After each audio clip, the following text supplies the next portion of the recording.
فرشتے جو حساب کتاب کرتے ہیں نا، وہ جب آپ صلی اللہ علیہ وآلہ وسلم کے پاس آئے اور انہوں نے بولا کہ آپ صلی اللہ علیہ وسلم ہم ہر گناہ اور ہر ثواب ہر عمل آپ کے بندوں کا لکھتے ہیں، لیکن ہم آنسوؤں کا حساب نہیں کرتے.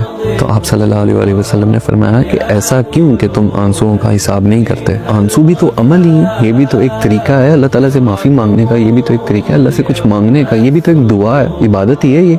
تو فرشتوں نے بولا کہ آپ صلی اللہ علیہ وآلہ وسلم آنسو جو ہے نا ان کا حساب اتنا بڑا ہے کہ ہمارا سارا حساب کتاب خراب ہو جاتا ہے. کتنا بڑا ہے ایک آنسو کا، کتنا ہی حساب ہوگا. بولا کہ ایک آنسو ہے نا اگر انسان کی آنکھوں سے گرے تو اس کا حساب ایسا ہے کہ جہنم کی آگ جتنی بھی آگ ہے نا اس پر حرام کر دی جاتی ہے. ہم ایسا حساب نہیں کر سکتے، یہ حساب کتاب کرنے کے لیے اللہ تعالیٰ کا ایک اور نظام ہے، یہ ہم نہیں کر سکتے. اتنا مشکل حساب ہے ایک آنسو کا کہ ہم یہ کر ہی نہیں سکتے.